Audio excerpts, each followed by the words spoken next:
several of you have taken WSET Level 1 with Napa Valley Wine Academy. So I'd love to hear how you decided you were ready to take the next step and enroll in WSET Level 2. So I will throw the first question to Matt. So I actually jumped straight to level two. I did a little bit of studying on my own before evaluating level one and two, and felt that I might be able to take level two just to from a education background. So um, I believe Teresa might have be a better person to answer this question. Yeah, no, I think that's great. It brings up a really good point that if you do have a kind of foundational knowledge of wine, you do have the ability to skip to level 2. And there are some Mhm. resources on the Napa Valley Wine Academy. I think there's a quiz there that you can take to gauge if you are ready or not to skip to level 2. There's also an article that I have written about the differences between the two levels. So thank you for bringing that up. So I'll throw the question now to Teresa.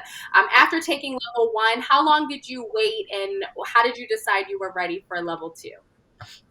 I took level one. Actually, I took it in December.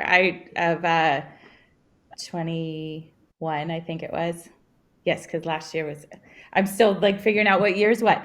Uh, so I was like, you know what? Let's just jump in. I learned that I ask a lot of questions when I go wine tasting. So I'm just a curious wine taster, and I love learning about wine.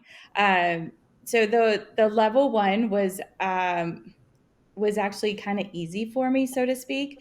And so I wanted to take level two, and just timing with schedule and stuff like that. I wasn't able to do it until last summer. So I took about 6 months, I think, before I decided to do it. I also wanted to wait and make sure that I did pass. I wasn't too arrogant about, passing the level one exam. But I did pass that. And then once my schedule fit, I went ahead and did it. And I took the class last summer, and it was level two was a lot of review of level one, but it went into more in depth conversations and learning about the tasting a little bit more in depth and things like that, and obviously learning more about the different regions and how the wines were grown, and like where they're grown, like the different soils and things like that. Yeah, you bring up another really great point about the waiting period between getting exam results. It does take about 8 to 12 weeks. And I always recommend students to take the exam, see how you feel. And if you feel really good about it, then you can absolutely go ahead and register for level 2 before you get your exam scores, just because that waiting period is kind of long. But you definitely have to use your judgment with that there. Kisa, I want to ask you, were you surprised at all about the difference between level 1 and level 2 in the amount of information and the detail that it went into?